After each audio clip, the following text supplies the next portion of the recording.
Over 270 years ago, in the 1750s, a historian named John Goodridge of England developed an intriguing theory. This lost book was found by Dane Mahar and sent to me. Goodridge published his research in the year 1781, and the title will go down as one of the longest book titles in history. The Phoenix, an essay being an attempt to prove from history and astronomical calculations that the comet at the fall and at the deluge is the real phoenix of the ancients. Collecting his information from the libraries of 3 centuries ago, Goodridge concluded that the phoenix of the ancients was an astronomical body. It visited at the beginning of antediluvian history and caused the fall of man. The phoenix revisited 3 times during the pre-flood world, and on the 3rd visitation it caused the great flood of Noah. Noah and his family preserved the knowledge of the phoenix, passing it down to later generations that over time lost its true meaning. Goodridge wrote his book as a warning to future generations of the return of the phoenix. The phoenix will bring the final consummation of all things. This stunning theory in Archaix had been proven by innumerable archives of data. Goodridge used old books to construct his theory. Archaix research is based off of research from old books and made the same discoveries completely independent of Goodridge. The Phoenix in 3895 BC caused the Genesis reset, and 1656 years later, or 3 Phoenix periods of 552 years each, Phoenix returned to cause the Great Flood of 2239 BC. Phoenix returns in 2040, and Goodridge was shockingly correct about Phoenix causing the final consummation, for it returns in 2178 AD, a number Archaix veterans know very well. Total systemic reset. The Phoenix is the true machinery hidden in the sky. It is the reset phenomenon.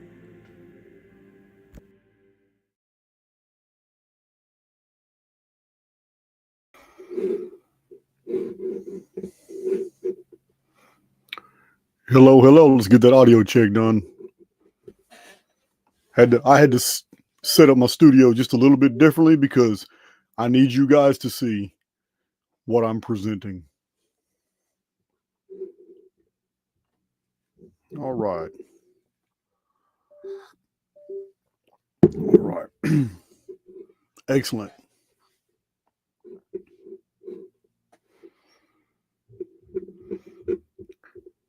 Especially my Archaix veterans, you notice that intro. What are the chances?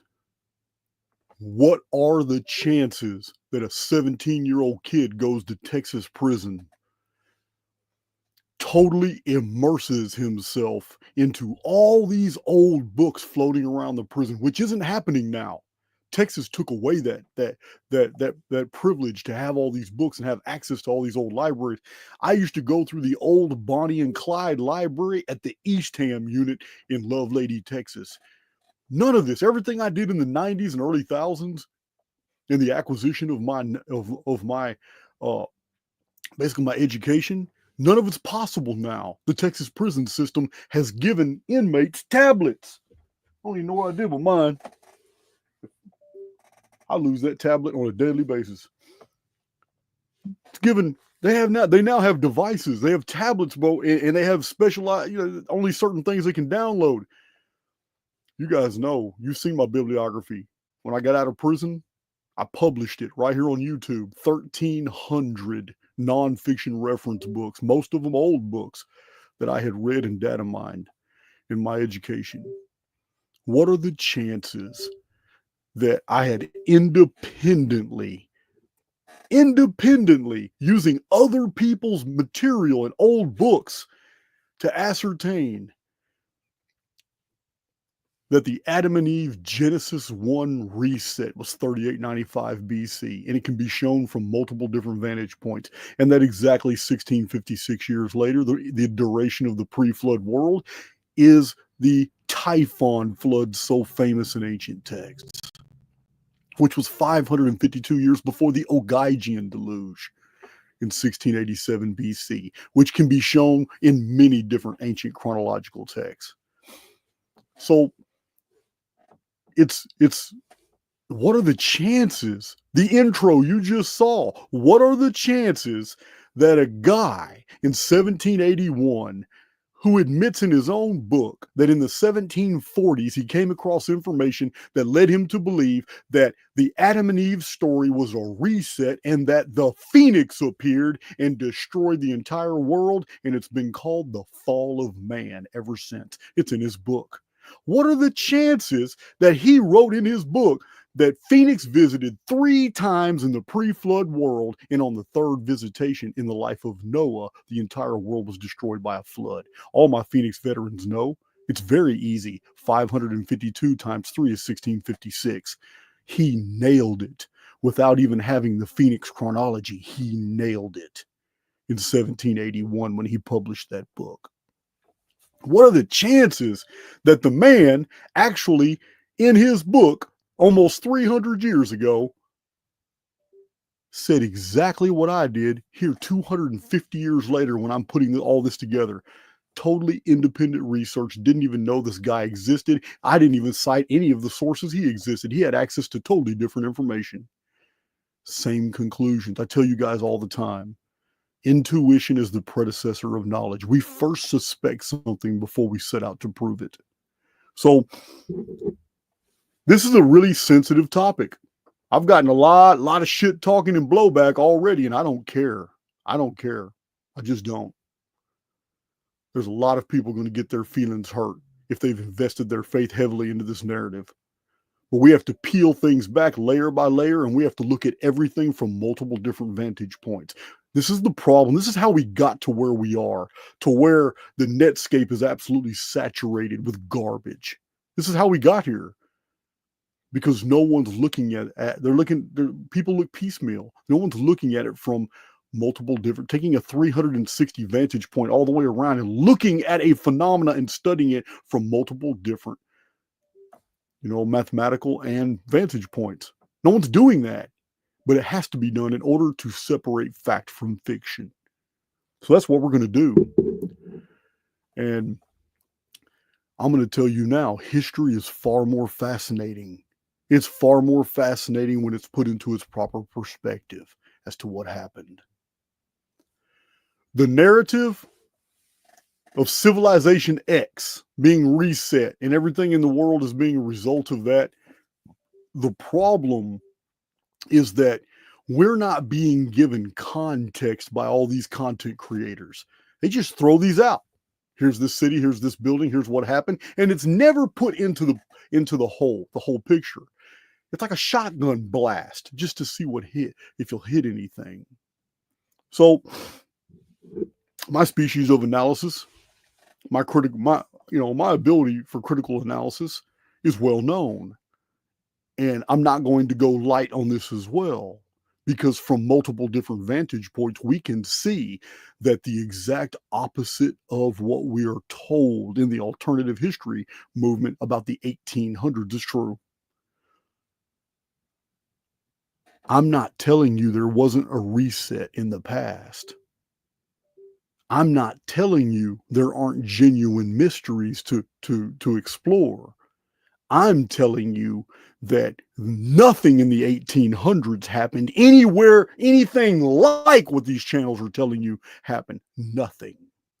And we're going to go through every single claim. We're going to go through them. Things are going to fall like dominoes, because one series of facts always leads right into another.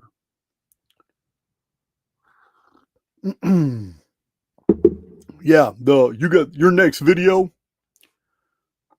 Your next video is the one you saw the intro on. Oh yeah, that was just a little teaser. But there are many people who think I made up the Phoenix, that I made all this up. And I got hundreds of pictures from all the old Renaissance, medieval alchemical books and treatises and grimoires, and I've showed them on my channel and showed, look, man, all these references to Adam and Eve, the tree, the serpent, and there's always a phoenix right here, a pyramid close by. It's an admission of a massive reset. Look, the elite are sitting at a banquet table underneath a hill. Look, people on the surface world are butt naked. There's a phoenix in the sky. Hundreds of pictures I've showed you. For some reason, in the Middle Ages and in the Renaissance period, these things were hidden in pictures, but nobody was talking about this stuff. We're going to look for a reset that absolutely did happen, but it didn't happen in the 1800s. So, that's my Denny's cup. I got my Coffee Life cup. I don't remember what made me drink. I remember Denny's coffee tastes so good. I remember I was just drinking out of this cup one time. I said, hey, do you sell those cups? And they sold me one. Coffee just tastes good out of a Denny's cup. Mods, will you please put my links in the, I think the description box has it too. If you guys haven't tried any of the Archaix blend coffees, I really need to put that in my online store. I just haven't had, I'm so behind. It was supposed to be on my channel underneath all the videos. I'm just so behind. All right, we got over 1,000 people, 1,200 people in the chat now. It's good. It's a real good time to start. So these books you see behind me, this entire table. Oh, more right here I'll be showing. I'll be picking up from another table here. Let me remove this from the stage. And let me come here, add the stage. So I need to see, how's this look? All right, that looks pretty good. That looks pretty good. So that's going to scroll multiple times. I'm not bringing you the facts that totally exist to show that no reset happened in the 1800s, because I don't have all those facts. But I've got enough to show you that no reset happened in the 1800s just from the books in the Archaix library. From the late 1700s, 1760s, all the way to the Civil War. This presentation will cover up to the Civil War. The next presentation, I have amazing things to show you about American technologies. Yeah, things that weren't even mysterious in the day, but maybe they're a little mysterious now. It's all how things were presented. This is the problem that I'm seeing in the community. Many things are presented as mysteries when there's no mystery here. We're making a bunch of ado out of nothing. So we're going to dismantle all that. It has to be done. Like I said, I'm not saying there's no mysteries.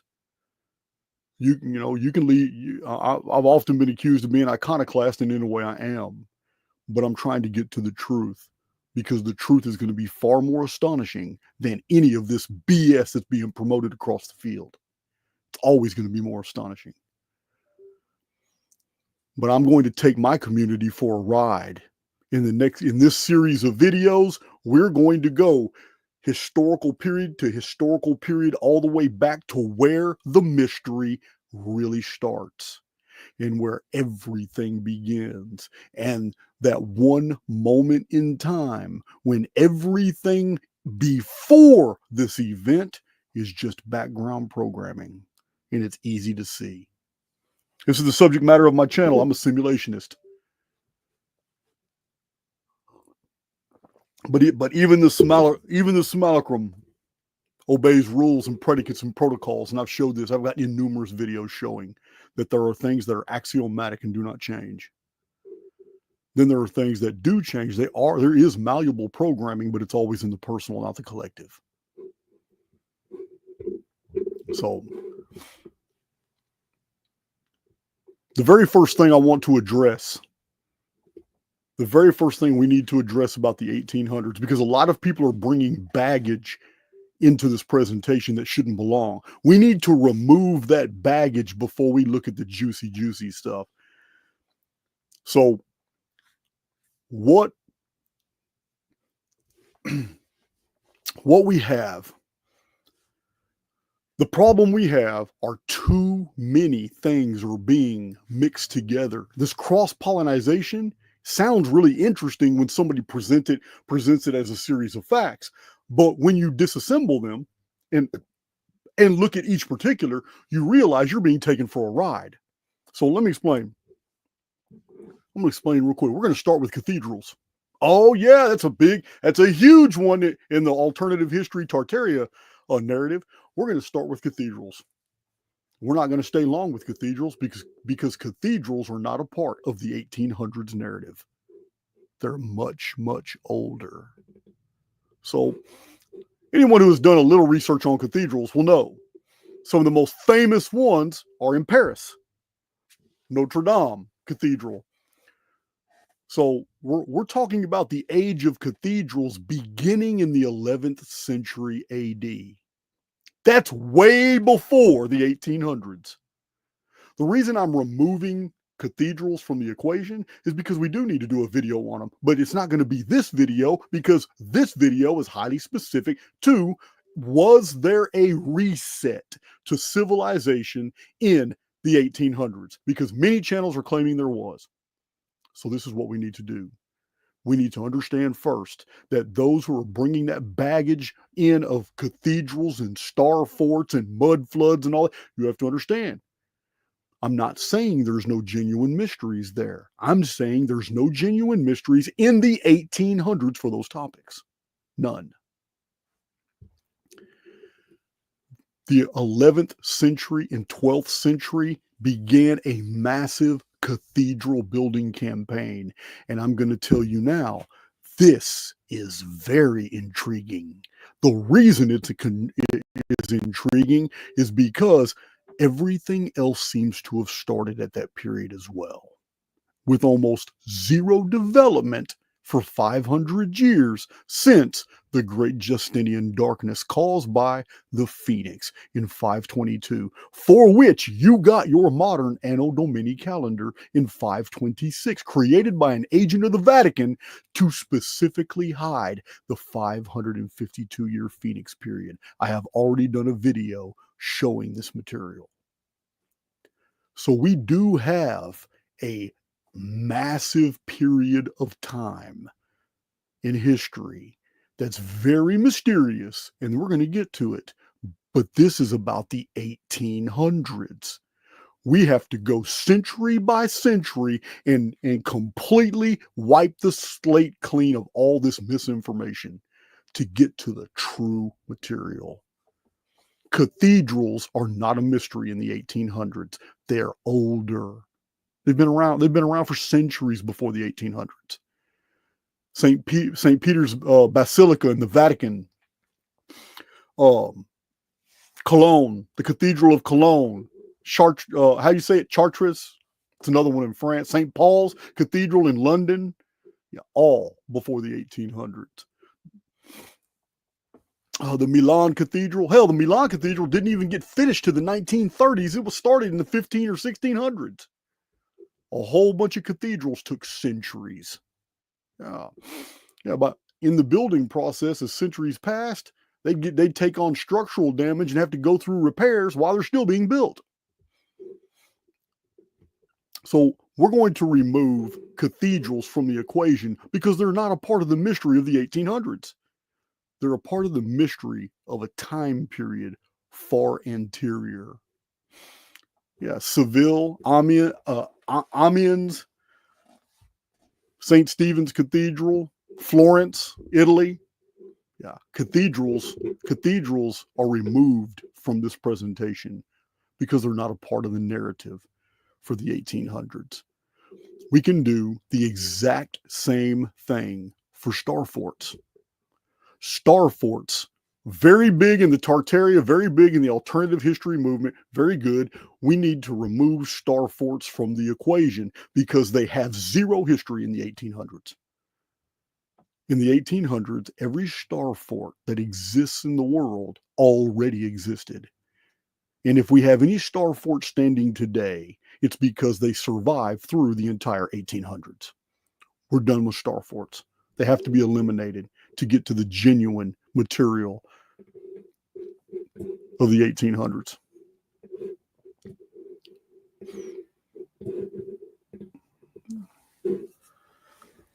Oh, so one of the things we like to discuss a lot is the destruction of cities. The narrative being promoted that there's a reset in the 1800s. It can't use the destruction of cities as evidence in any way without inventing material. Let me show you something.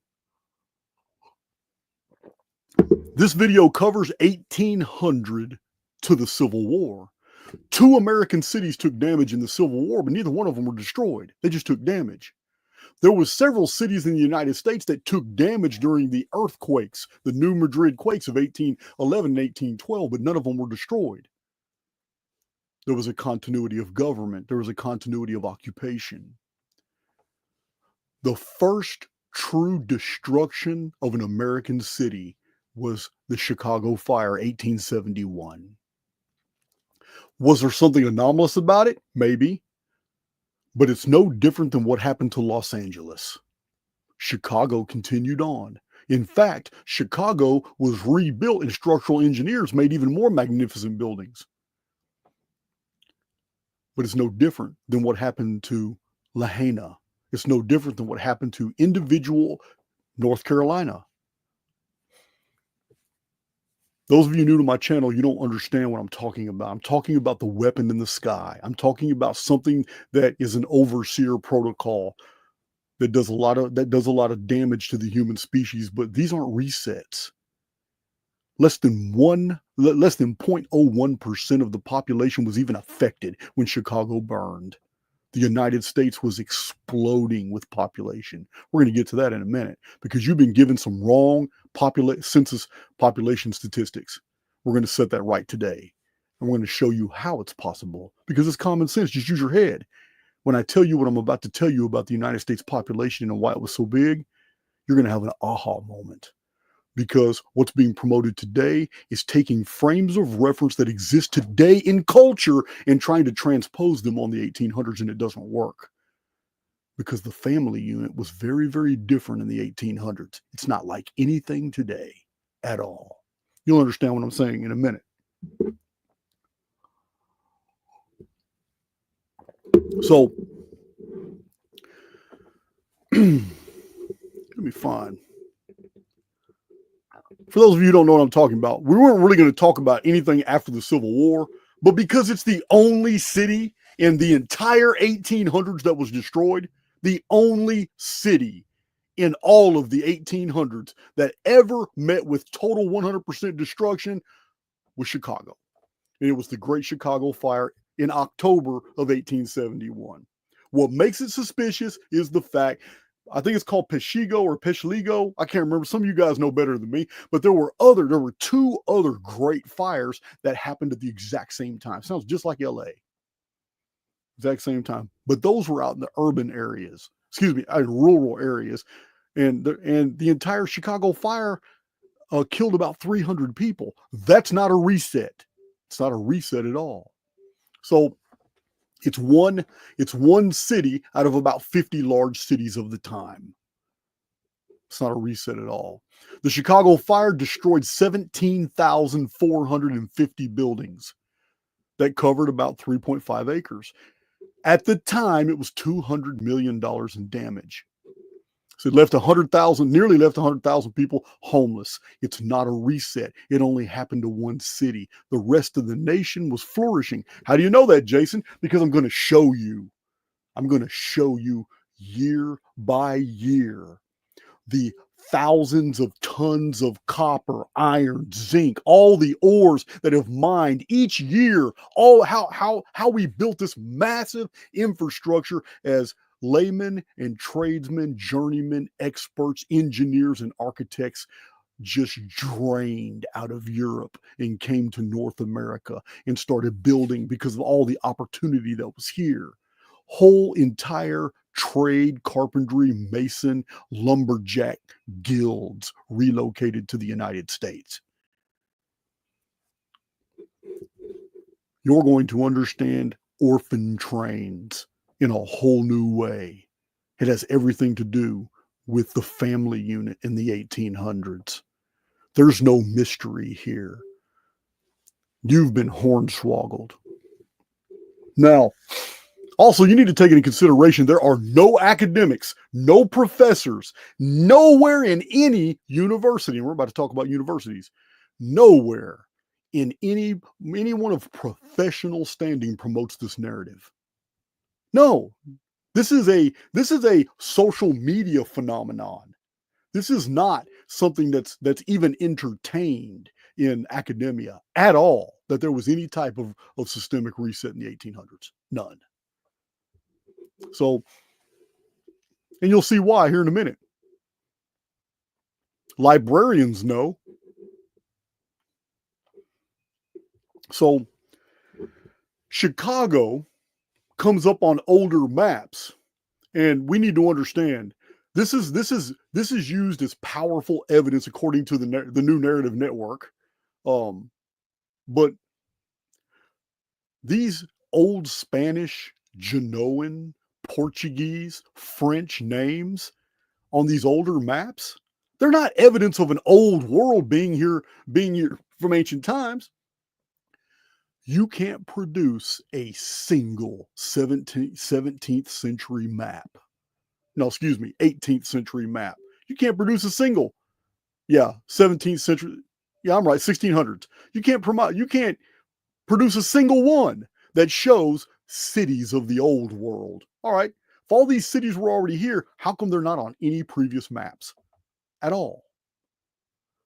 So we have this new narrative network that likes to default to the old Genoan maps, the Portuguese maps, the French maps, and the Spanish maps. But you have to understand, in the chronology of events, before there were ever English maps of North America, there were Genoan, Portuguese, Spanish, and French. Why? Because those are the explorers that were here, and they put Christian missions in all these locations that later became small forts. Some of them became little villages and towns, and some of them are noted on maps, and there's no evidence of thriving Tartarian cities that were in North America previously. None. And if anybody produces a map showing that, then I will be able to cross-reference it with the massive books I have back here on cartography that show me maps that go back hundreds of years, all the known maps of the world. Yeah, you got to watch out. Right now, AI is being used to promote the most bullshit of narratives. You're going to see it. So, yeah, these the theory about one of them about Chicago was it used to be called Chilago. It's an old world city. No, it's not. It's either Portuguese or old Genoan Christian mission fort. It's a little small place on the map. It was never a city. It's just crazy. You have to understand, American cities basically grew up in places where that were priorly just trade posts, priorly just missions. It was somebody saw the topography and realized this is somewhere I need to build.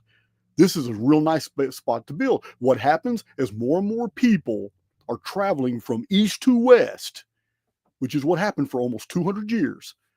As more and more people are traveling, they need places to stay. They stop there. Every once in a while, they say, you know what, this is it. This is the end of the road for me. I'm going to stay here. Later on, it becomes called Chicago, Illinois. It's real simple. There's no mystery here. None. So when it comes to cities being reset in the 1800s, everything is in the particular. There's nothing systemic. There was no reset according to any type of historical records or any type of archaeology that shows American cities burning. It didn't happen. Not even the New Madrid quakes affected anything but the area of New Madrid, the New Madrid fault. So we can always default back into like old records like these right here. Look at this. Great conflagrations in the last and present century. 1835, New York lost 674 buildings, warehouses, including Merchants Exchange. It all burned. But New York City continued just fine because that is a very small piece of New York. 1839 in September, New York, 46 commercial buildings burned. New York City was just fine. It kept going. In the month of May, 1842, Hamburg, the number of streets burned through was 61 courts, 120 dwelling floors, 1,716 dwelling cellars. It's a lot. That's a lot. Rendered homeless 21,000 people. Hamburg continued. New York again, 1845. New York was heavily populated. Here it is. New York, 302 houses destroyed in the best business part of the city. Sounds like LA. That sounds like the Palisades fires. 1846, St. John's. 1848, Constantinople. 1848, Albany, New York. 1849, month of May, St. Louis, Missouri. 1851, San Francisco. 2,500 houses burned. At the time, that was a lot for San Francisco because San Francisco didn't even blow up until 1849 and 1850 with the California Gold Rush. Montreal, Sacramento, Charleston, Portland, Quebec, Yokohama, Constantinople again, Chicago, Boston, Virginia City, Chicago. You know what the common denominator is between all of these? You can't claim any of this as evidence of systemic reset at all. Why? Because every one of those cities still exists today and they're flourishing. Didn't even happen. They continued on the same year of the fires. So there's a real problem with this narrative for anybody who's trying to claim that a whole bunch of cities were destroyed and it's evidence of a reset in the 1800s. No, it's evidence of a destroyed city. A destroyed city is only evidence of a destroyed city. Any cognitive leap beyond that is purely imaginative without other cities being destroyed.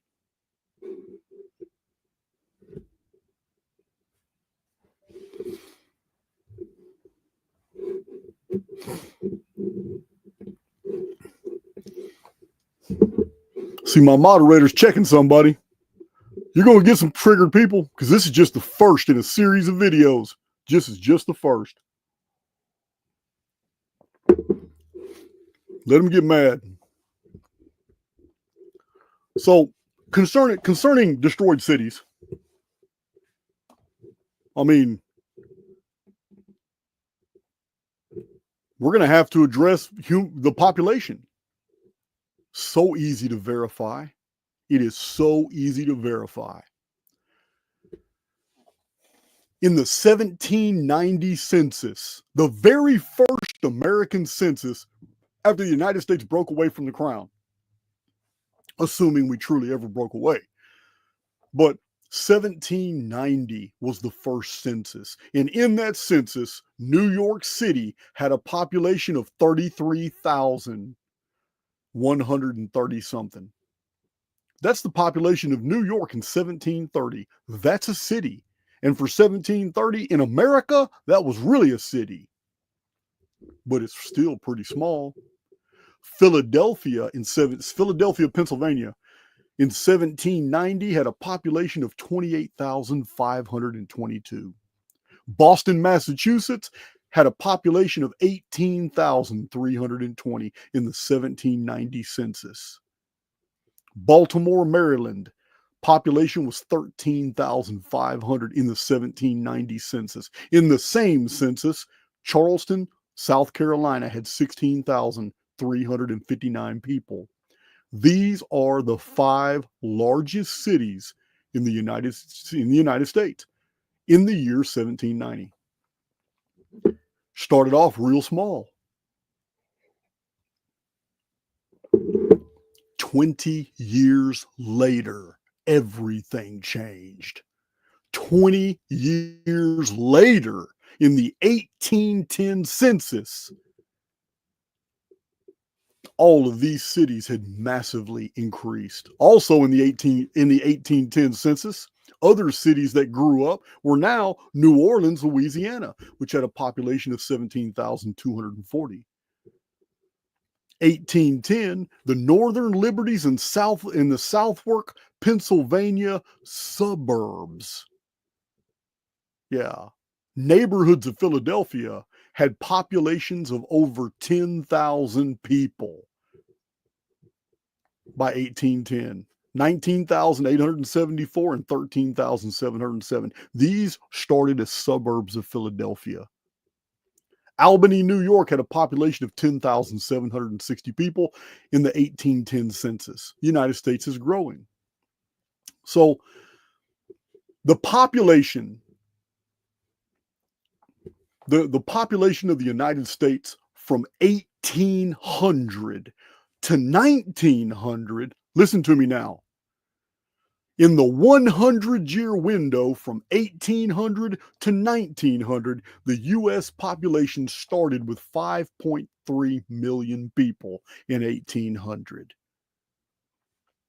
In 1900, it had over 31 million people in the United States. That's 100 years. How is that possible if there is a reset that destroyed North America in that period? Not buying it. Now, this also leads us to some other data. During this period, advancements in medicine, treatment, it all decreased mortality rates. The decrease of mortality rates was also caused by a better diet. Advancements in agriculture, such as crop rotation, new machinery inventions, led to increased food production, nutrition, and general diet just decreased mortality rates. Innovations in housing and architecture decreased mortality rates. In fact, the 1871 Chicago fire actually created all new fire codes in the United States of America. So, but that's after the Civil War. In the census data, the United States and Europe, by extension, throughout the 1800s, show consistent population growth. It was not the reverse. And there was never a cessation. There was never a hiatus. There was never a time. A lacuna in that period never appeared. It was gradual growth. And this is what you'll see. Absolute, complete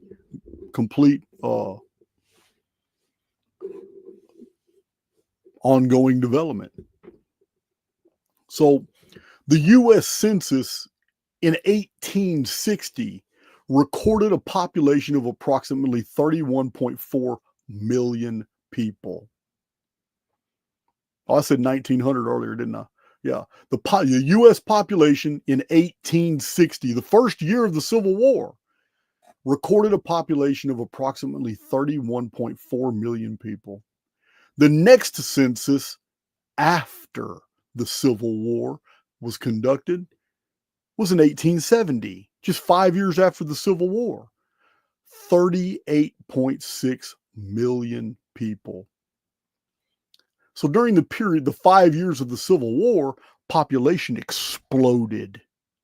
And yet, more men died in the Civil War than all the other wars of the United States combined. Isn't that something? More men died in the Civil War between the Union and the Confederacy than died in all the subsequent wars fought by the United States since. I think the number's over 600,000 deaths, and yet the population still exploded through the Civil War. So you would ask, Jason, how is this possible? It can't just be diet. People living longer? It wasn't. People didn't live longer.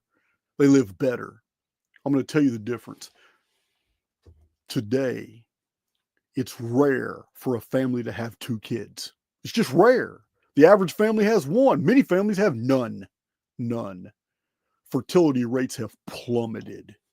The family unit is almost extinct now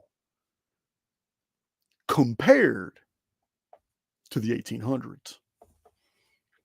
Don't take my word for it. Do your own due diligence, and you will find that the average Caucasian female in the 1800s had 7 to 8 kids.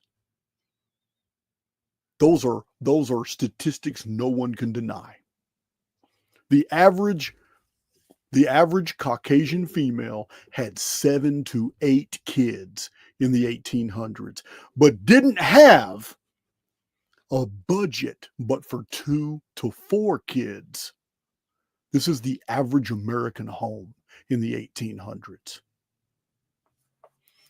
A significant portion of the industrial workforce and agricultural workforce were children.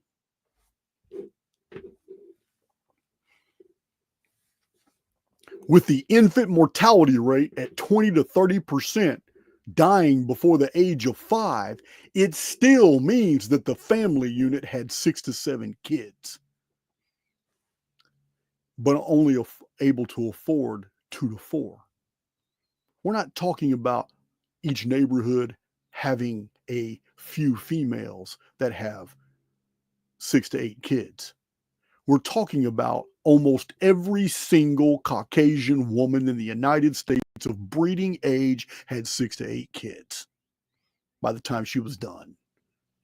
These were the statistics of the time, and they were considered to be normal. Life expectancy.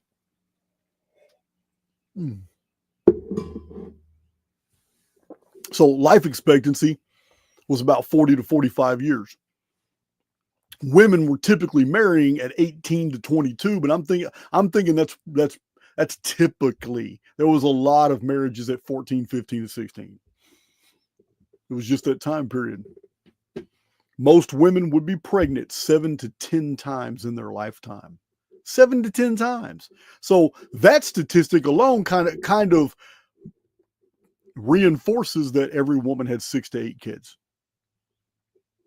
and that the infant mortality rate is counted in the 9 or 10 times she got pregnant. So in the end, those statistics combined mean that still the average woman had 6 to 8 kids, and that the mortality rate took care of the fact that she actually got pregnant 7 to 10 times in her life. So, yeah, by 1900, the average Caucasian female in North America had 3 to 4 children. It has significantly dropped. But during most of the 1800s, it was significantly higher. So we have this, the average has two. Anybody who has a child, any female that has a child now, on average, would have 2, on average. So this is by the year 2000, but now that number has dropped to like 1.5, 1.6, 1.7. So yeah, fertility is dropping for whatever reason, cultural reasons. Well, whatever. We don't really know. It's not even the subject matter of this video. But yeah, the population explosion. This totally, completely changes the whole societal dynamic. Orphanages are no mystery when a family unit can only pay for 2 to 4 children, yet they have twice as many children. And yet they can outsource the older children into orphanages that in themselves are contracted to facilities that work the kids. This is where the origin of Little Orphan Annie's story. Child labor was a very real thing in the 1800s. It's not evidence of a reset. It never has been. In fact, with With the cities becoming more populated than the infrastructures could contain, children were sent by post out west as an act of normalcy. Yeah, I'm not making that up. You could give the stage coaches. I don't know if I have time to get into it, but I have stagecoach schedules going all the way back to the 1803, 1804. That'll get you to different places like taxis between cities. So you could pay postage to have a child mailed out west to a relative. Went with the mail. With the postman got all the mail, got in the stagecoach. Little kid, they put the little kid in the sack, put him right there, got his head sticking out, and there might be 4 or 5 kids on the stagecoach back there with the deal. And then the postage paid for their food and water, and man, it was probably a miserable trip, but they were a part of the packaging, and they were sent out west. It was normal. Orphan trains, yeah. The railroad, I have a book right here. The history of the railroad. You'd be surprised. Starting in the 1830s, all the tracks that were laid all over the United States, whole diagrams, how the railroad, there's like 4 or 5 major railroad lines that were in competition with each other, and how they moved millions of tons of raw ore and materials all over the place, so all these journeymen and all these workers could build these cities. This is what this book is about. It's packed with information. This isn't a book that was published in the 1980s. So this is the book of the history of the railway and how it expanded America so fast. This is not a book. I mean, there's a lot of people who say all books are fake. All history is fake. And I agree that history is redacted a lot. But you got to give it time for the redactions. You got to give it time. This book was published. What is this book? Yeah, it's got all the railway lines. It's got awesome maps. All the this little rice paper maps. Let's see this.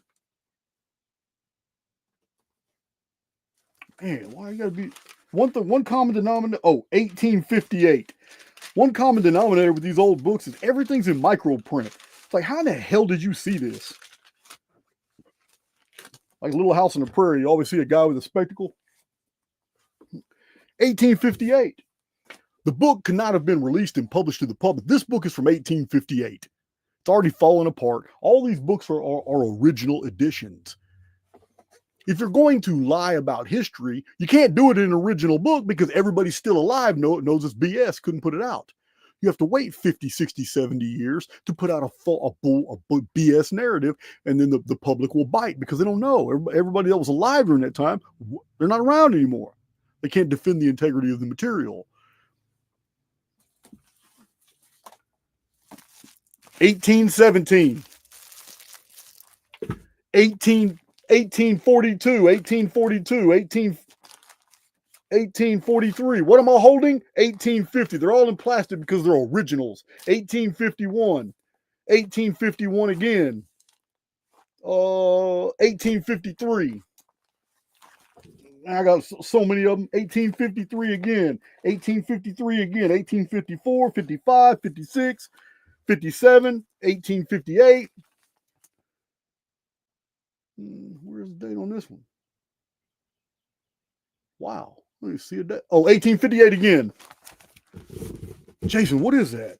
These are original farmers' almanacs for each year. What do they tell you? They tell you what's going on across America. They tell you what's going on with agriculture, crops, the selling of cattle. They tell you all the calendrical information, everything the farmers need to know, news clips about what's going on in the nation. This is the original Farmer's Almanac. I have bigger ones here that are hardback later, but these are the original Farmer's Almanacs. And in these, America is exploding. It can't even keep up with itself. Yeah, they're huge. Huge, man. Maybe this is a good example. Which one was this? That's Punch. We'll get to Punch later. Yeah, 1817. Can y'all see that? Yeah, every time I'm in antique stores, I look for these. trying to fill my collection up. I don't have them all.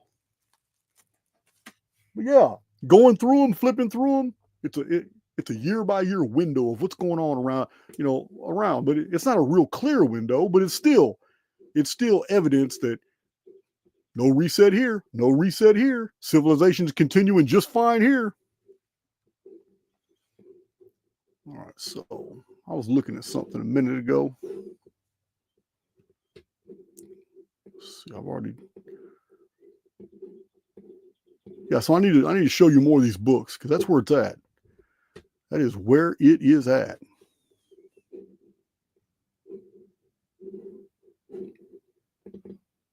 So another really powerful argument about the original story of the United States and how it was settled by 13 colonies were founded by Anglo-Saxons and Dutch.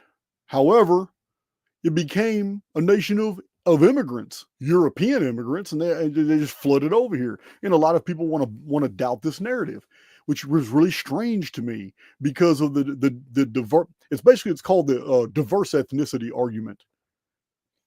How are you going to argue that Prussians, Germans, Genoans, Italians, people from old Burgundia, the old Germany domains, the French, some from the earlier,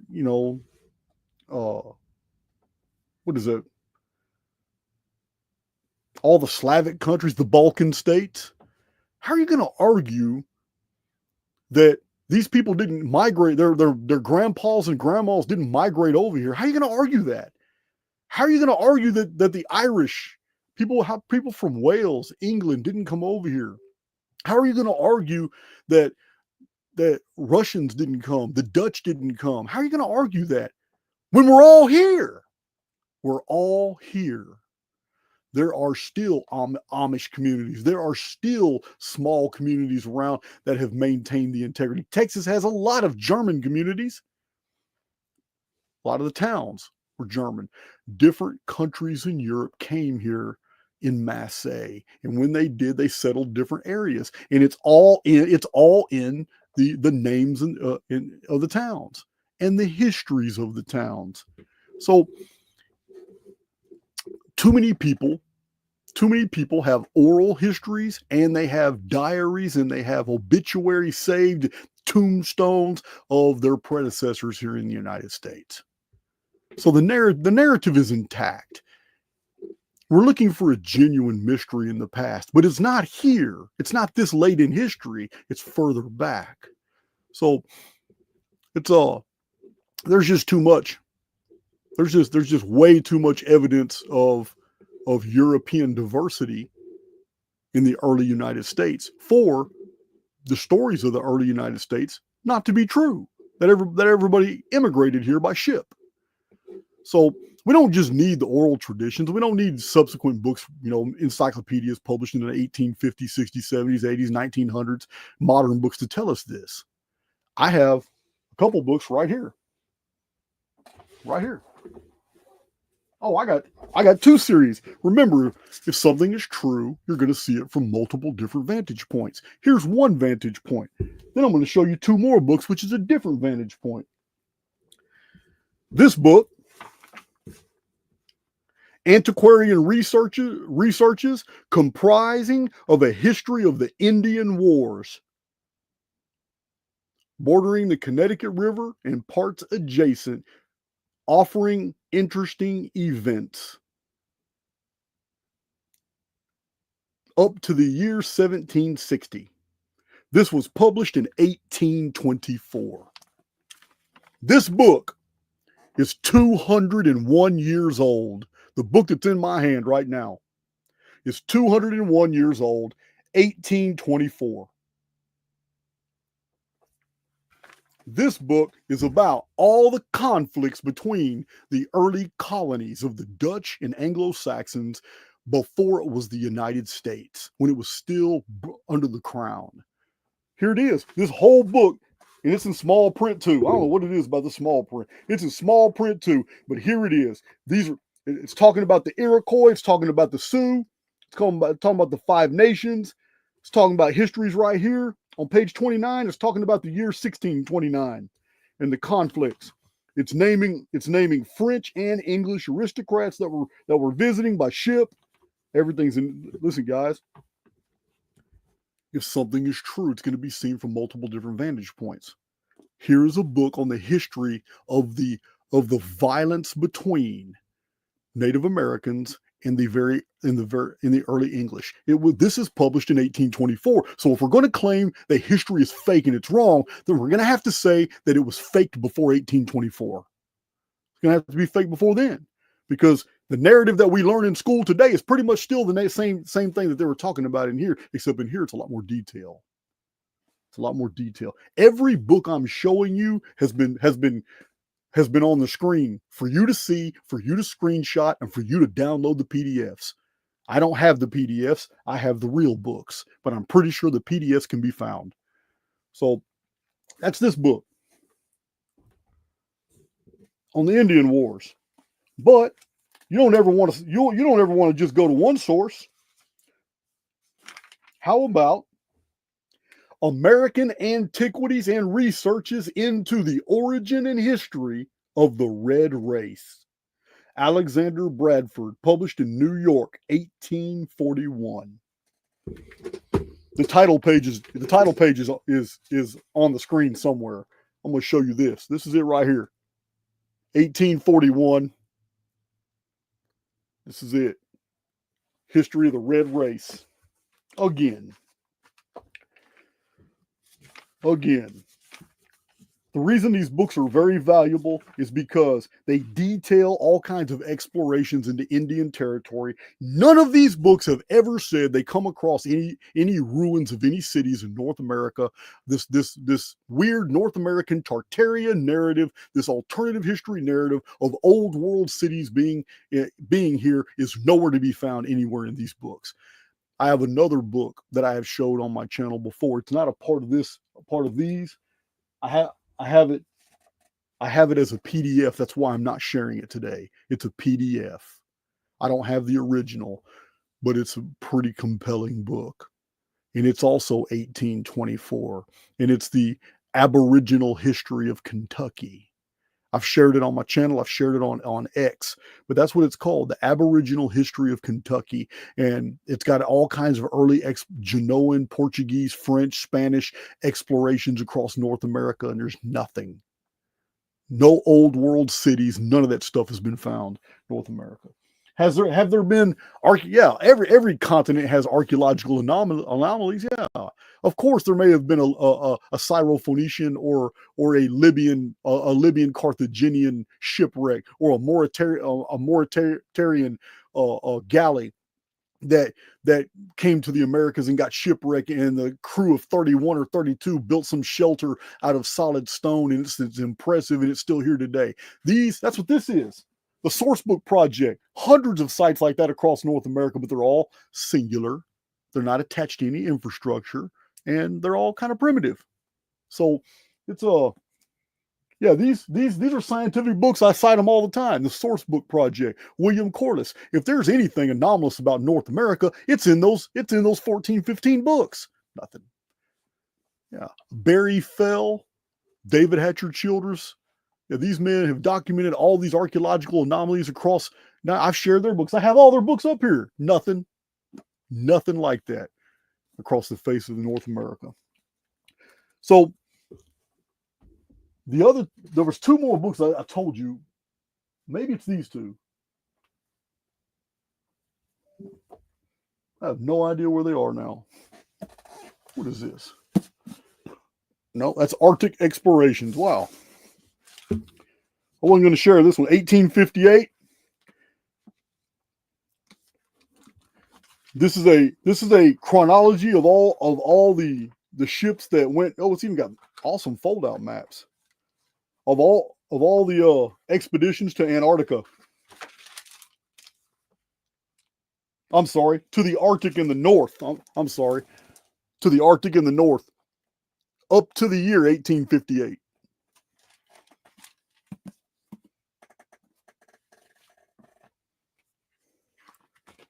This is an original. This is an original Mother Shipton from the year 1620. It's about to fall apart.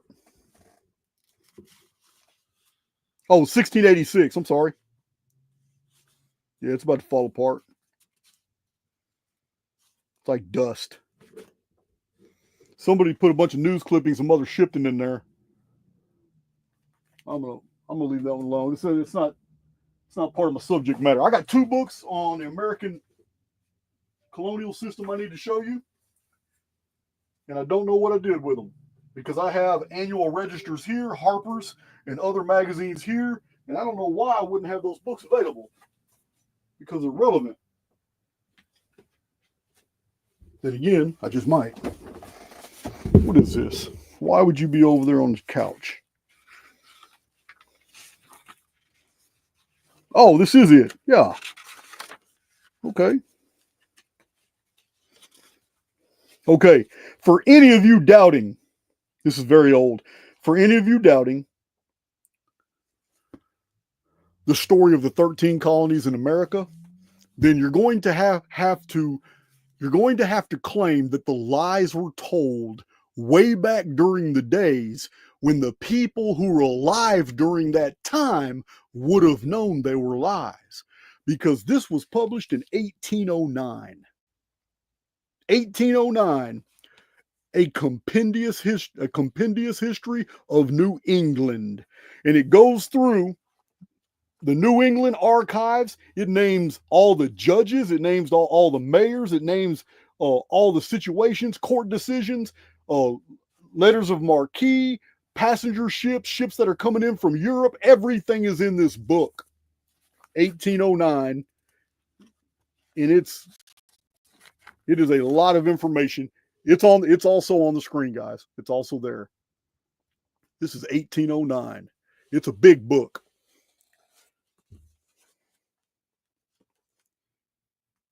So it gives all the actual dates of visitors, what festivals, what people were doing on different holidays. That's the print in this book. This is from 1809, 215 something years ago. So if you're going to claim that the colonial histories are BS, like some YouTubers are doing, then you're going to have to assert that the lie was before 1809. Actually, 1803. I have more books on American history. You're going to have to assert that it was before 1803. And you're going to have to also deal with the issue that in 1803 or 1802, when they invented the lie and changed all the books, that they also had agreements with international publishers in London and Germany who were also publishing historical events that were happening in the Americas for 180 years. And that they all decided to rewrite all their archives, hide the old ones, replace them with new ones, because that's what these books are over here. I'm going to introduce you to these books, but we have so much history verifying from the early 1600s all the way up to 1800, showing all the sequence of events is basically as we have been told. I'm not saying there are no mysteries in history. I'm saying that what we're looking for, a total reset of civilization, didn't happen in the 1800s. Probably didn't happen in the 1700s either. But anyway, in order for, remember, the burden of proof, well, when we have all this information otherwise in books that are printed in these years, you can't get me to think that in 1809 this book published a bunch of lies about the 13 colonies and Benjamin Franklin and Thomas Jefferson and Thomas Paine and George Washington, and you can't get me to think that these books published all these lies when all those men were still alive. No way. When all their family members are still alive and all the communities were still alive, it was only 1809. You're not going to get me to believe that at all. Remember, I showed you two books on Indian histories with the colonists. So this is 1859, I believe. Yeah, 1859. This is A History of the White House in Mount Vernon, 1859. Look at that beautiful ink print. Look at the detail on that. They didn't have cameras. Well, they did, but they didn't work that good back then. They started experimenting with photography in the 1820s. It was just two guys. Then by the 1830s, hundreds of people were in on it, but it was taking too long. 1840s produced the first modern type photographs. 1850s they perfected it, and this is why I'm very convinced that we're not missing any years. There was no reset. But for political reasons, we haven't really been told what happened during the Civil War. Not quite the truth. Or there would have been hundreds of photographs, because we have hundreds of photographs of the United States from the 1950s. Excuse me, the 1850s. 1860s, we don't have a lot. After the 1860s, we got a whole bunch. And then all of a sudden, in the 1880s, photographs were being used in books instead of just artwork. So this is another book of American history. This is 1859. And it's got a whole bunch of anecdotes and quotes of all the founding fathers. So, and if any of you are really interested in knowing what Benjamin Franklin truly believed, and Thomas Paine, Thomas Jefferson, which ones were into eschatology, which ones were really suspicious of the Jews, which ones were suspicious of international bankers and all that. Listen, the best thing for you to do is get copies of the Congressional Annals, the Congressional Globes, and the Congressional Records, and read all the correspondence between all the founding fathers. It will blow your mind what these men knew about the world we live in. Yeah, there's nothing fake about them. So I'm gonna bring to your attention the annual registers. Why are the annual registers important? Here's two of them right here. These are old books. The annual registers are important because they give you all the news of the entire country and international affairs all in one book every single year. These were in libraries, and they're still in libraries. Matter of fact, before I tell you about the annual registries, let me explain something to you. How do we know there was no reset? From a totally different vantage point, we can show that there was absolutely no reset in the 1800s, simply because all the universities antedate the 1800s. All the world's most famous universities. Oxford, founded in 1096. Cambridge, 1209. Sorbonne, 1150 AD. University of Heidelberg, 1386. Harvard University, 1636. Yale University, 1701. Princeton University, 1746. Columbia University, 1754. University of Pennsylvania, 1740. University of Edinburgh, 1582. Munich, Germany University, 1472. University of Copenhagen, Denmark, 1479. University of Bologna, Italy, 1088. Listen, guys, why am I telling you about all these universities? Because if you're going to make up a theory that there was a reset in the 1800s, then you need to visit every one of these universities and do away with all their published rosters, because there wasn't a single break in continuity of education for any of those universities. Every one of those universities can provide their information for those who went and attended those universities, who the professorships belonged to, what was going on, what the itineraries and syllabuses were, and even international dignitaries that visited those universities in different years. They keep their records. It's called minutes. They have them. All you have to do is just a little bit of homework. You can find out that not a single one of these universities was built in the 1800s. They're all much older. Every one of these universities had students every single year of the 1800s. No reset. Like I said, it's just a data point. It's a big one, but it's just a data point. That's all it is. So, the annual registers. Remember, this is just the first video, guys. This is just the first video showing this 1800s narrative is BS. These are only 2 annual registers. I have more for after the Civil War, but before the Civil War, I have these 2. I'm going to open them so you can see exactly what I'm talking about here. The annual registers show everything. This is how you got to know your country. These were in colleges, these were in schools, these were in public libraries. Everybody had access to them, and I'm pretty sure people could buy them as well. But this is the annual registry for the year 1818, meaning this book contains all the history that you needed to know, all the trade, all the mining, all the merchandise, travel, stagecoaches, all the major news, discoveries, findings, architectural projects, everything you needed to know for the year 1818 is in the annual registry for the year 1818. Here it is.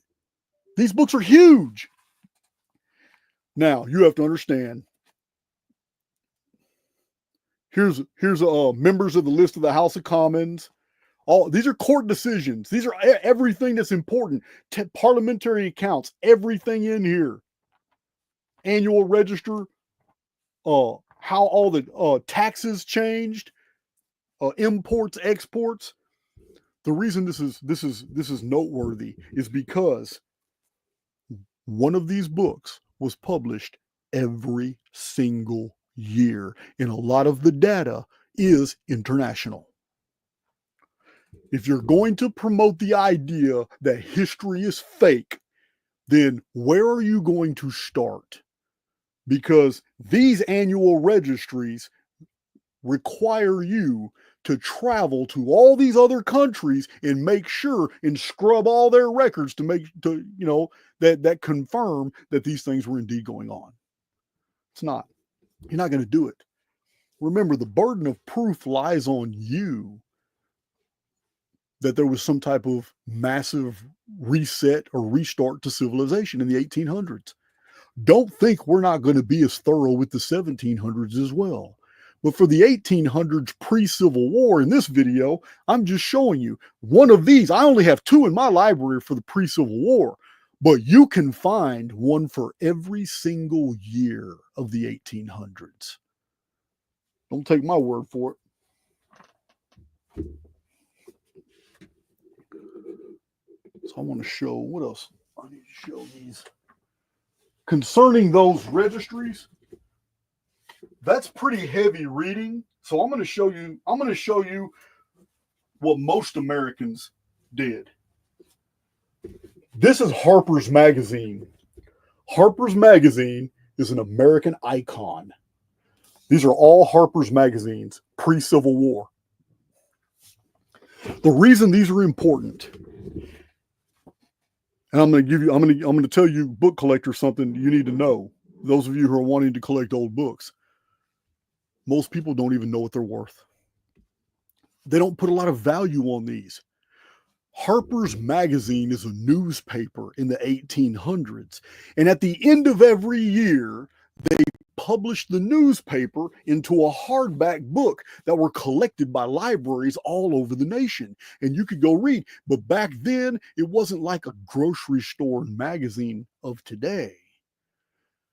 This was epic literature, anecdotes coming from William Shakespeare, from Edgar Allan Poe, from Swedenborg. This was amazing stuff. But that's just one section. Other section were letters that were written in from the public when people were explaining different things that were going on in their nation, in their neck of the woods. Everything in here in American culture. And this is microprint. This is microprint. Super tiny, huge books. Everything going on in the United States. All kinds of new merchandise. The discovery of treasure chests, all kinds of stuff. Here, this one right here has Napoleon Bonaparte, what he's doing. This page here, people are excited that the first shipments of silk came from overseas. People are making dresses and purses out of the new material, silk. Man, everything's in this. This is American culture. For whatever year the Harper's Magazine is. This year of Harper's Magazine, this covers 1852 to 1853 right here, Harper's Magazine.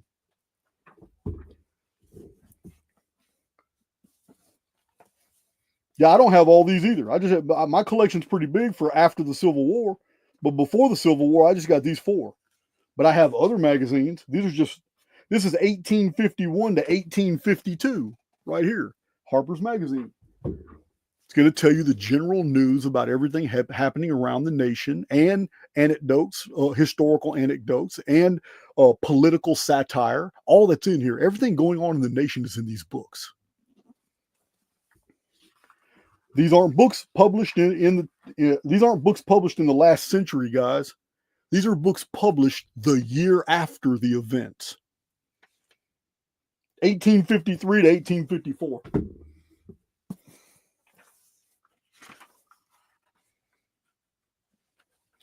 Yeah, it's got you got large sections in here.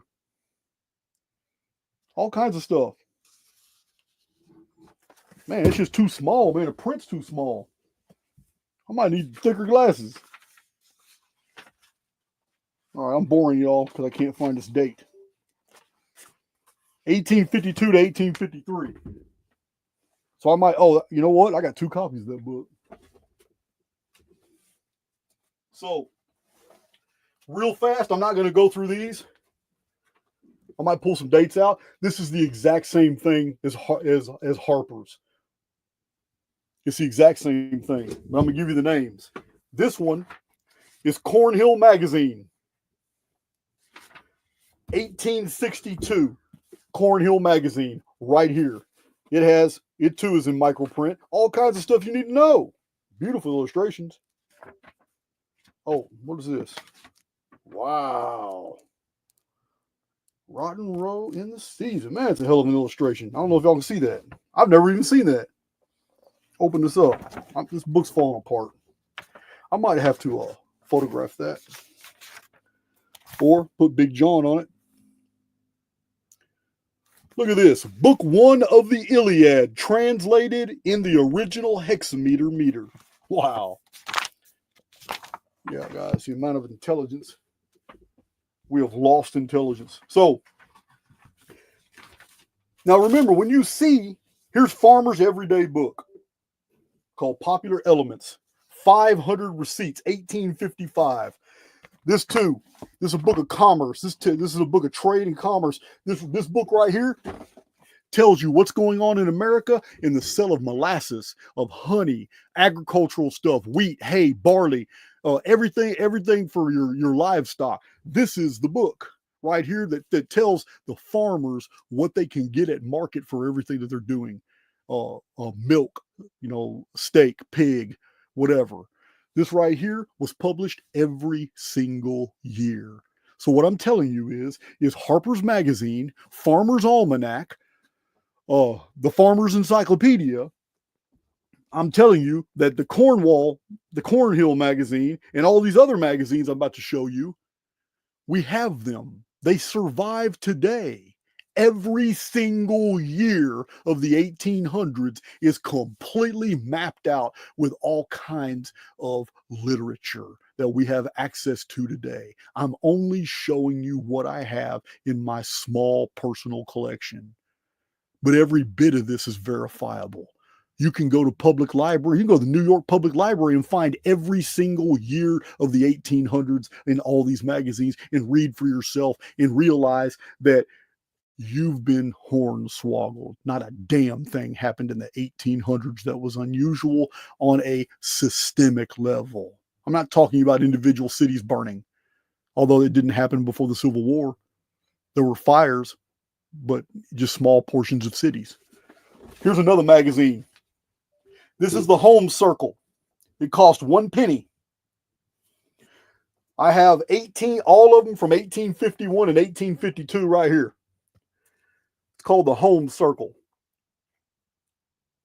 Yeah, I'm not really interested in all this, but if you are interested in it, it's going to teach you how many stitches you need, how to cross stitch, how to double stitch, how to do what fabrics to use for undergarments as opposed to slips, as opposed to dresses. This is a Home Circle. It's going to tell you how recipes, everything going on in the 1800s in the home front, different news, all kinds of nuptial stuff. Everything's in here, and this is a wife's magazine, really, but still, it's still a data point. This is old. I don't know what this is. Oh, the Gentleman's Magazine and the Historical Chronicle. This is two of them. This is from the year 1803. 1803. Can y'all see that?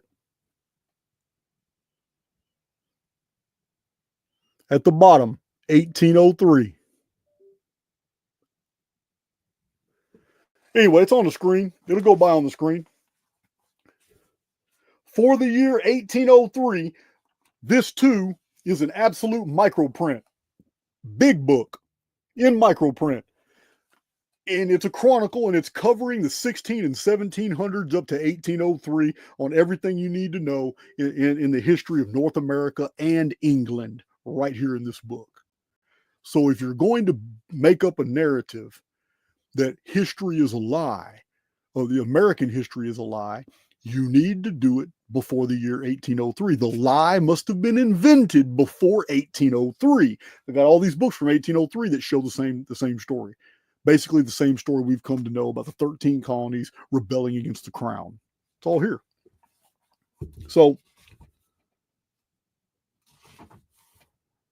let's see, we got the year of scarlet fever. We've got technical terms and new architectural innovations. Wow. Facade. Oh, right there. The word facade on page 525. Huge double column section on facades. I need to tell you about that because this is another thing you need to understand about architecture, especially the pictures you've been shown on YouTube of these giant, beautiful white columns. And listen, that's not solid stone, guys. Especially the World's Fairs. The World's Fairs were hastily built constructions of almost all facade. Years later, many of those buildings had to be torn down because they were built shitty, because they only served that one primary purpose, just like the Olympics. The World's Fairs predate the resurrection of the Olympics. The World's Fairs begin fading out when we brought the Olympics back, 1896. So there were still World's Fairs, but the World's Fairs started in 1790s with France. They were small affairs, and a lot of the old pictures we have are of World's Fairs in 1851, starting with the Glass Fortress or Castle of London, which was a steel-framed building with glass panels called the Crystal Palace. There's a lot of misinformation about these, but that's not the subject matter of this video, because after the Civil War, we have books published about the World's Fairs and how this stuff was put together like a carnival, like a circus, made to be really beautiful, all the lighting, but everything was facade. It's no different than what a Hollywood studio does to create a 1950s Charles Hepburn Moses Egypt scene. They built real structures, but the facades were beautiful, getting you to believe that the whole structure looked that way too, and they weren't. As a matter of fact, Yesterday on Twitter, Jamie Robinson posted pictures of one of the 4-columned buildings that looked really extravagant in the World's Fairs, and showed newspaper shot of when they had to tear the building down, showing the 4 giant columns had been shredded, the plaster had fallen off, and its wooden frames on the inside of the pillars. It's because it's just a stage. It was only built for one purpose, and it was when that city made a tremendous amount of money from all the international travel. We do the same thing today. It's called the Olympics. People come all over. We spend 2, 3, and 4 years prepping a city for a single event. The event may last 7 or 8 days, 10 days, whatever, like the Olympics. The World's Fairs were not a single day. People had time to go through all the individual exhibits. But there's no mystery with the World's Fairs. There's no miraculous architecture anywhere there. Let's talk about architecture. These are all year by year. Every one of these, Atlantic Monthly. Look, both of these are 1803. So there's no mystery there. Before we talk about architecture, Punch 1862. Punch 1862. On a YouTube video about 6 months ago, I forgot what I was talking about, but I pulled this book out and I showed my community. Hey, isn't this interesting? 1862. Punch is a London magazine, and yet really beautiful too.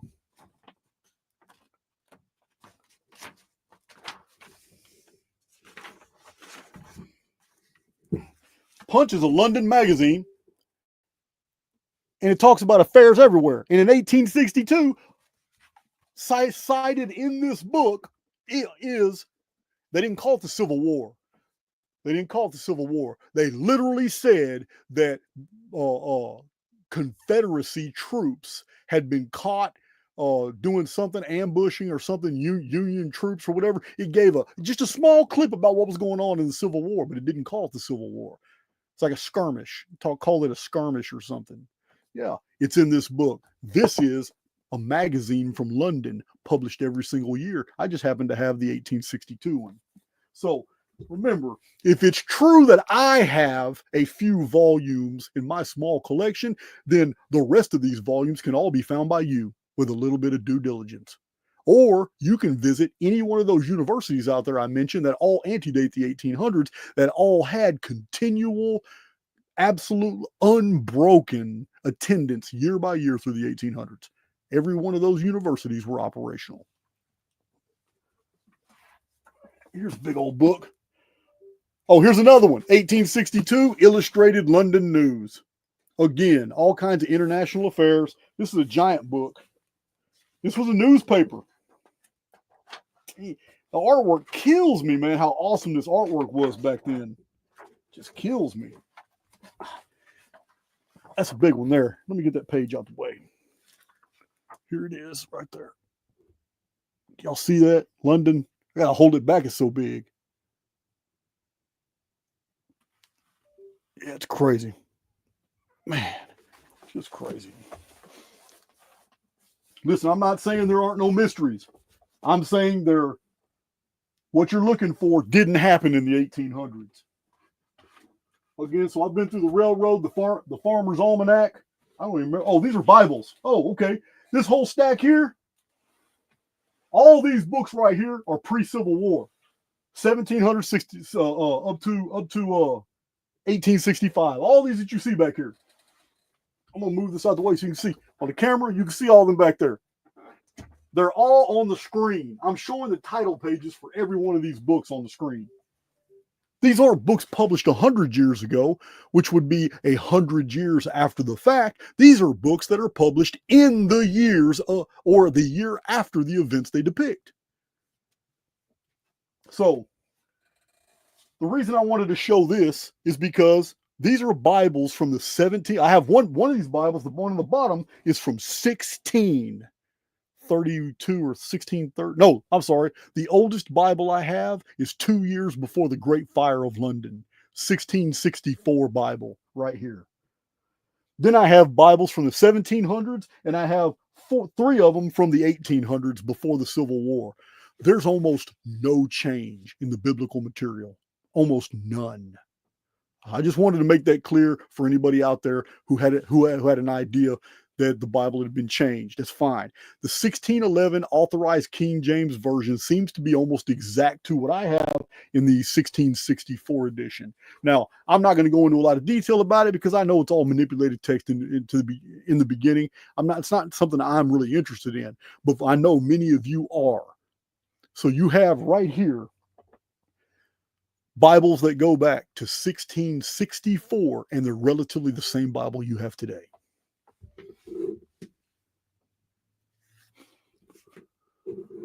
All right, let's see here. Let's talk about architecture. Oh, no, let's talk about this coffee. What am I doing? I went empty. You guys got to get some of that Archaix coffee. Get that Ephesian Night blend, the Phoenix blend. I think we have some MPC coffee for those who like decaffeinated. Got mugs.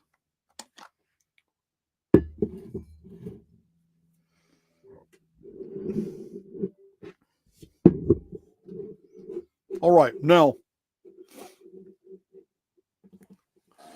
so architecture is one of the greatest pieces of evidence that are used by the guys that are promoting this narrative that the 1800s had some type of reset, that the 1800s was actually all new architecture and covering, well, actually founded. This is what they're saying, that founded actually means that these were already here and they just rebuilt. Well, we already have. I just showed you all the material showing you there's nothing here in North America. It's almost barren wasteland. I have the Indian Wars books. There's nothing. So as far as the maps go, nothing. So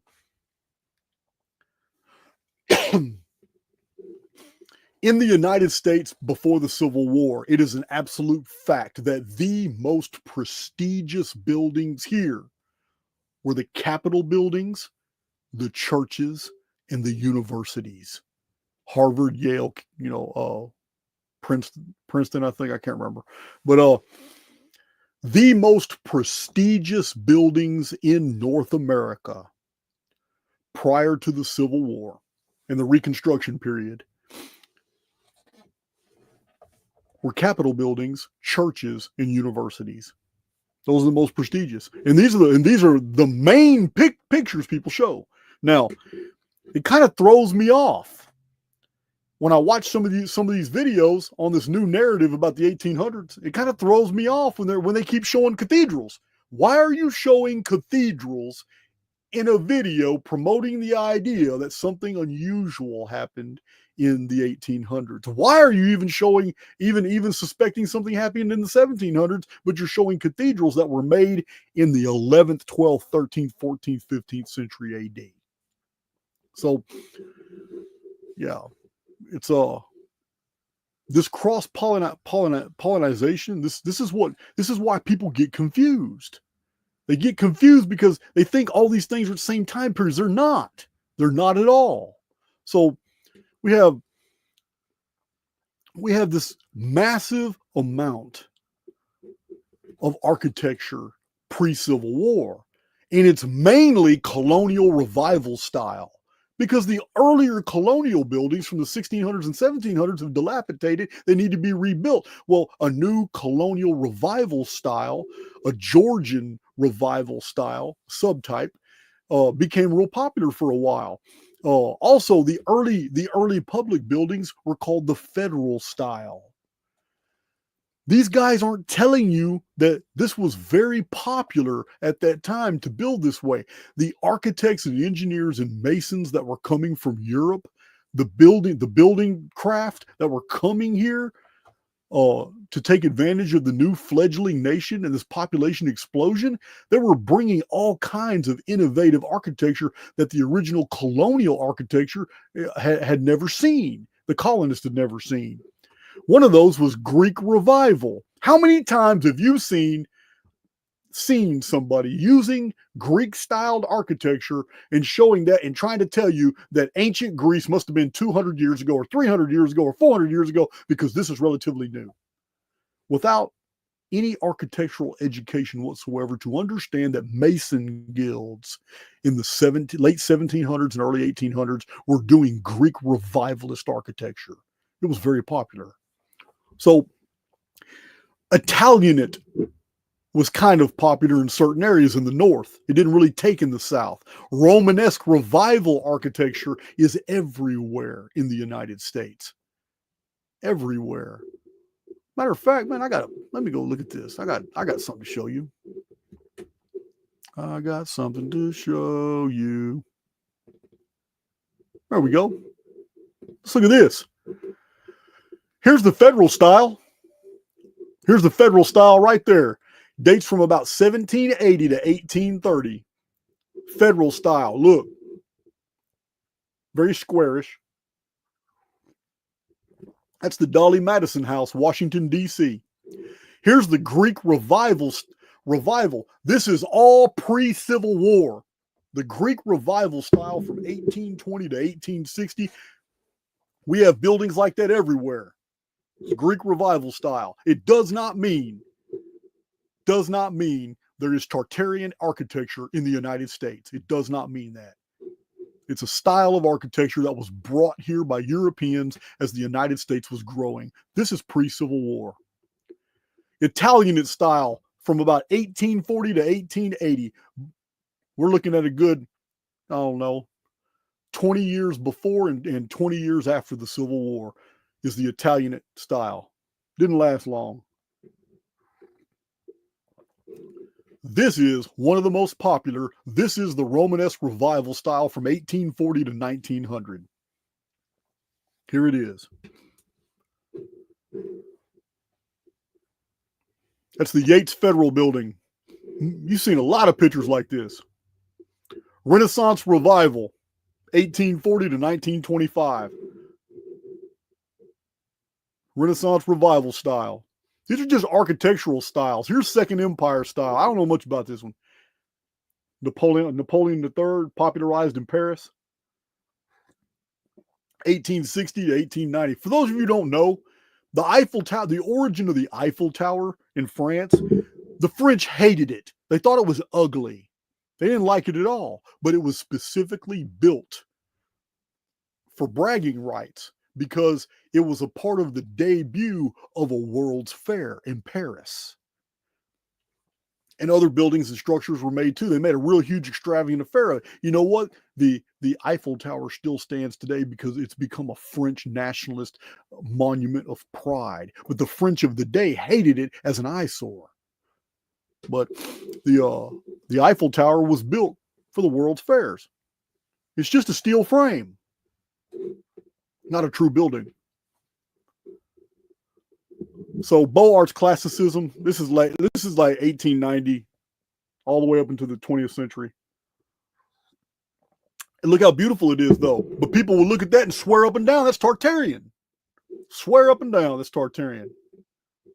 I don't know why I can't get to it. My screen's touch screen. Let me see this. All right, there we go. That's as big as I can get it for you. Look how beautiful that is. Nothing, all the statues and all, it's awesome. It's just like Asheville. I took pictures of architecture in Asheville that had the faces coming out the stone and all that. But the dates were 1920s and 1930s. It's not Tartarian. All right. Look at those giant columns. Look at those giant columns. These are made in different ways. Sometimes they're cylinders. Ordinarily, there's a pole inside of them. A lot of them are wooden structures on the inside. The infrastructure is wood with iron bracings and stuff like that. But it's an optical illusion. Facades. It's facades, guys. And then,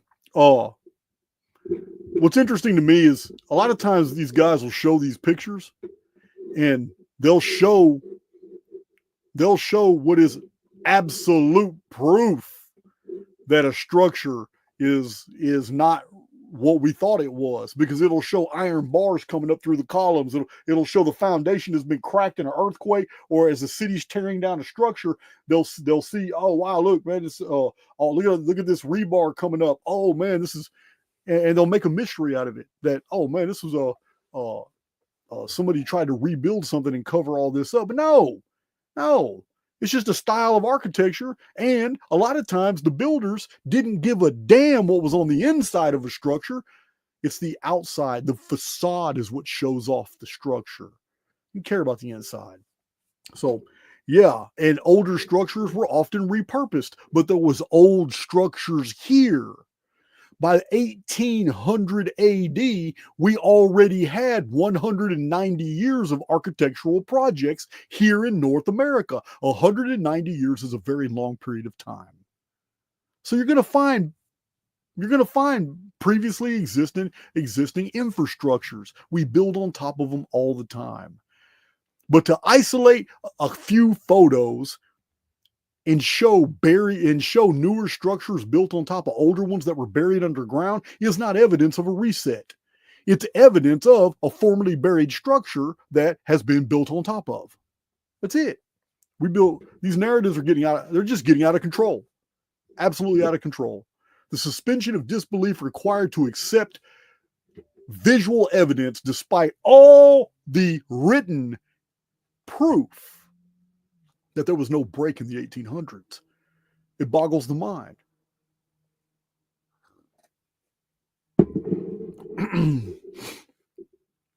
All right, so I'm not done. Where are we at?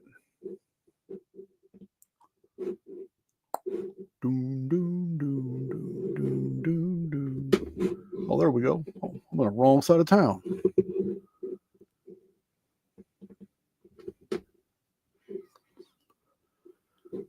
So we also have to consider something, and I know a lot of people dismiss this, but we also have to consider the fact that there isn't a single historical record of a reset in the 1800s. And of course, anybody who promotes such a thing is going to dismiss that and say, well, of course they wanted to cover it up. But then the burden of proof lies on you. How are you going to get around all this historical information that was published every single year? Ad nauseum, without break.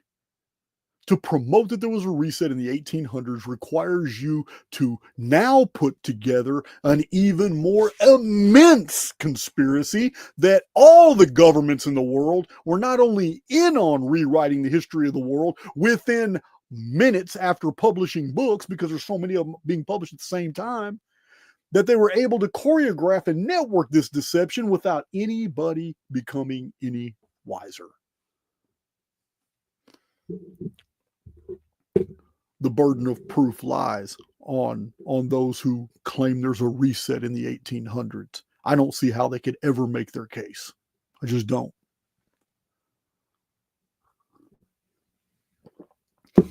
So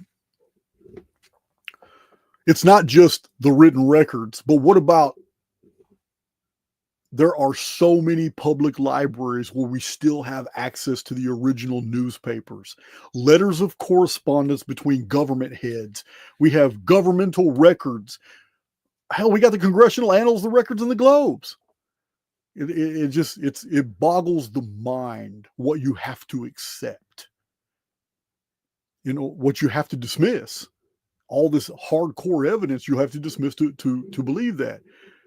So when the most simplest explanations are there, such as we have females today in the United States that produce 1.7 children in their lifetime.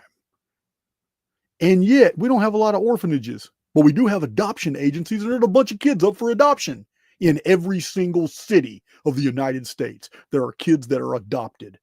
I'm one of them. And there's adoption agencies everywhere. And yet, the fertility rate is so low. But in the 1800s, even after infant mortality rates, females were having 6 to 8 kids in their life that survived. Think about that. how many kids were sent away? How many kids ran away? We have these stories, Oliver Twist, Little Orphan Annie. These stories exist because that was a real fact of life. A child didn't even want to stay home when there was nothing to eat. Children grew up fast. You've seen the pictures. Some of these Tartaria channels and all that have shown you some good pictures of kids looking very adult-like because they had adult pressures on them in the 1800s. 7, 8, 9, 10, 11, and 12-year-olds were already working in industry and factories and agriculture. Some of them were already being shipped out west to foreign territories as the nation was growing, because that's all it did. In the census statistics, every single decade of the United States was one of growth. And the Civil War didn't even reset the United States because during the Civil War, the population exploded. No reset in the 1800s. But we're only covering up to the Civil War. The next video is going to cover all the way up to the year 1899, because now we're going to show technology. That's another argument that the new narrative guys have is that, oh, we just don't have that. We didn't have the technology to build this. We didn't have the technology. Bullshit. I'm going to show you real pictures from real books of the things that we had going on from the Civil War all the way to 1899. Yeah, we had it all. We had submarines. We had iron steel ships. We had gears that weighed 20 tons, differential geared system, steam. We had steam engine technology. We even had electricity for a while. Had all that in the 1800s. And the things that we were inventing were amazing.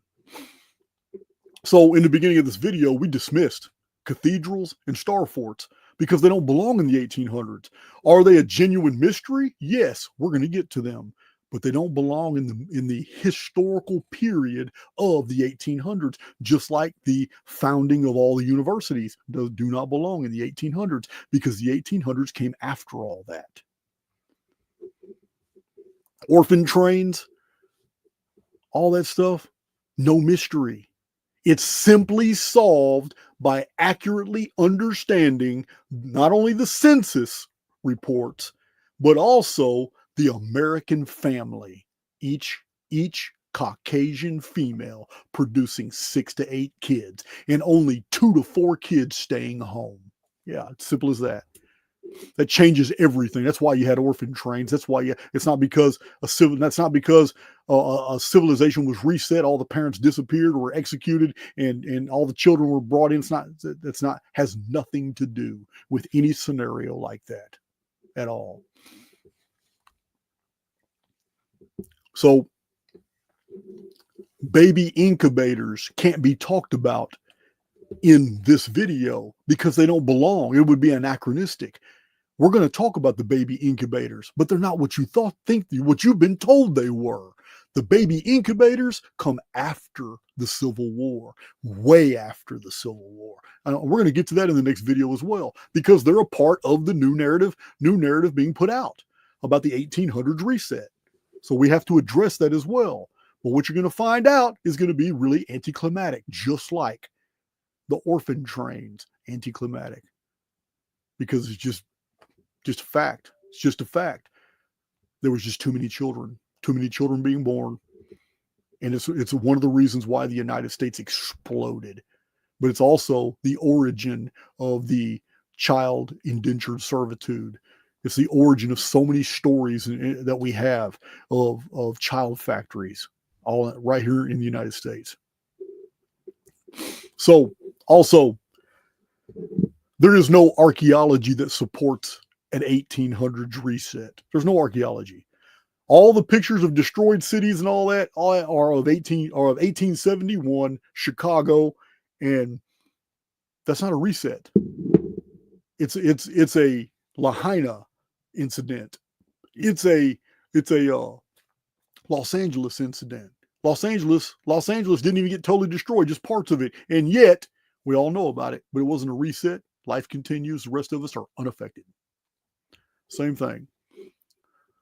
The 1800s saw great technological and industrial progress, but another argument against any type of reset is the fact that we have cultural continuity. We have great writers like Charles Dickens. We have not so great writers that some people appreciate, like Leo Tolstoy, Ludwig van Beethoven as a musician. We have culture that continued unbroken. If there was a reset, then why are the authors that lived before such a reset still popular after such a reset? If you're going to erase the memory of a systemic reset in the 1800s, why would you bring back all the information that happened prior to the 1800s back to continue after the reset so that we know who these musicians and authors are today? It doesn't make sense. This has not been logically thought out. Another thing that completely does away with the whole reset narrative for the 1800s, I'm not saying other centuries, I'm saying the 1800s, is the fact that we have on file so many treaties and international agreements with other countries that remain unbroken. They're unbroken.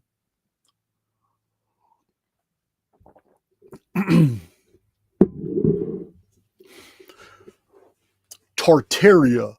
I have one video where I went deep into the Tartaria narrative, and I show, guys, there is legitimate history about Tartaria. As a matter of fact, the very first time in the historical record, I show the original book, I show the page, I show the actual where it says it. The very first mention of Tartaria in any historical book is in the year 1212 AD.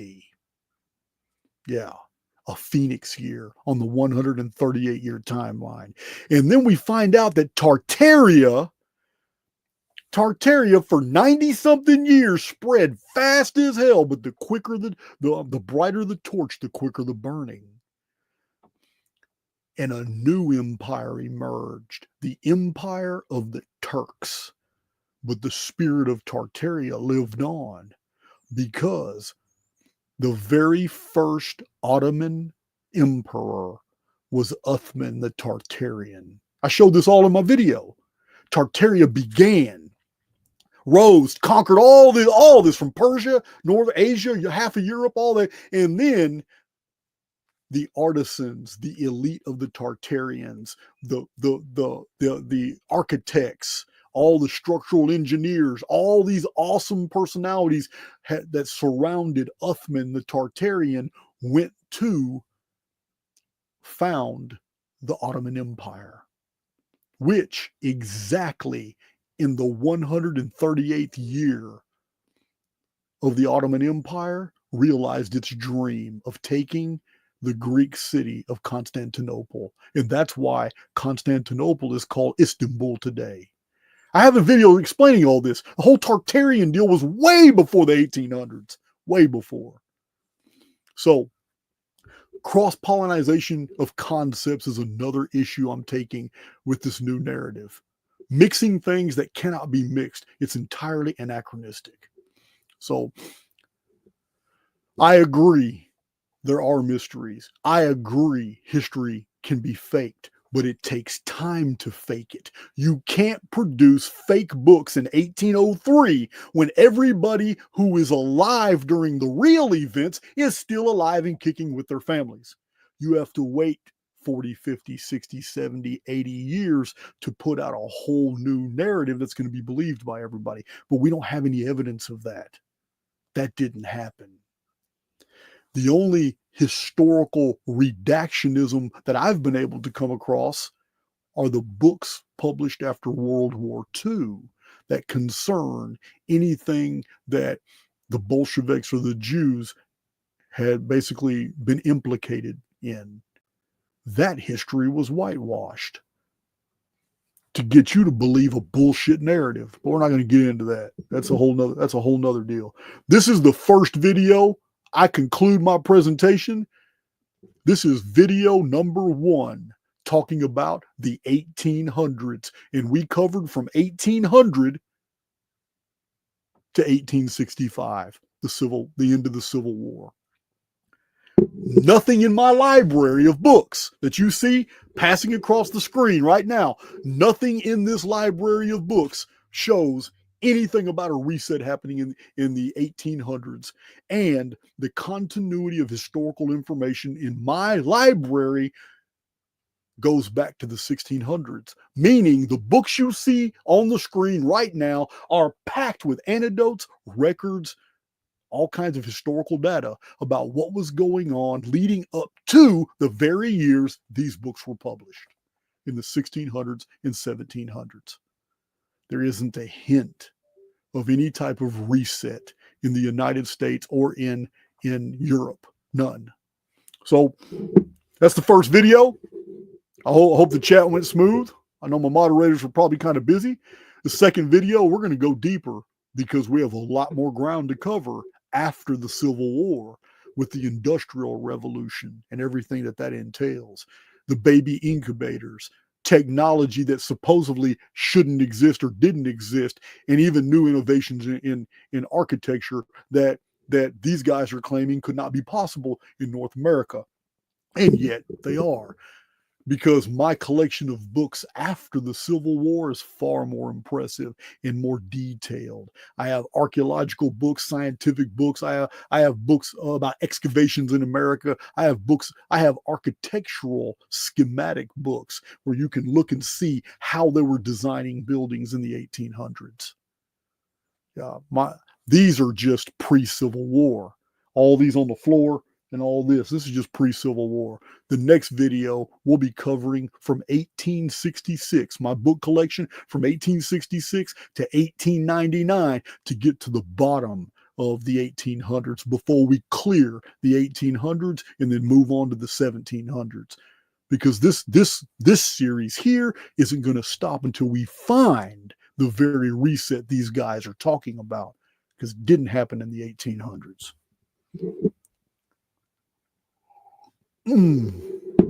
All right, that's it. How'd I keep it under 2 hours? Absolutely. Absolutely. I'm going to close out because that's a real short video I'm going to give you in the next day or so, but you got to see this Phoenix book. Everything I've discovered about the Phoenix phenomenon, I literally fulfilled this guy's theory. From 1781, he had a theory. He put out the facts as best he could, and he nailed all this stuff without actually having all the proof for it. And here it is. An ex-con out of Texas prison who just happens to have read a lot of historical books with a calculator actually proved his case for him 270 years later. It's blowing my mind just thinking about it. Yeah, you got that video coming next. I'm gonna play that little clip again. I like that little clip. Love you guys. Over 270 years ago, in the 1750s, a historian named John Goodridge of England developed an intriguing theory.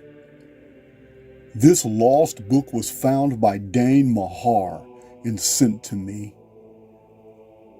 Goodridge published his research in the year 1781, and the title will go down as one of the longest book titles in history.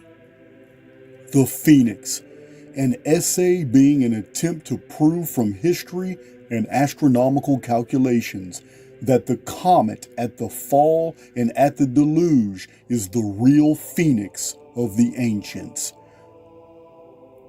Collecting his information from the libraries of 3 centuries ago, Goodridge concluded that the Phoenix of the ancients was an astronomical body. It visited at the beginning of antediluvian history and caused the fall of man. The Phoenix revisited 3 times during the pre-flood world, and on the 3rd visitation it caused the great flood of Noah. Noah and his family preserved the knowledge of the Phoenix, passing it down to later generations that over time lost its true meaning. Goodridge wrote his book as a warning to future generations of the return of the phoenix. The phoenix will bring the final consummation of all things. This stunning theory in Archaix had been proven by innumerable archives of data. Goodridge used old books to construct his theory. Archaix research is based off of research from old books and made the same discoveries completely independent of Goodridge. The Phoenix in 3895 BC caused the Genesis reset, and 1656 years later, or 3 Phoenix periods of 552 years each, Phoenix returned to cause the Great Flood of 2239 BC. Phoenix returns in 2040, and Goodridge was shockingly correct about Phoenix causing the final consummation, for it returns in 2178 AD, a number Archaix veterans know very well. Total systemic reset. The Phoenix is the true machinery hidden in the sky. It is the reset phenomenon.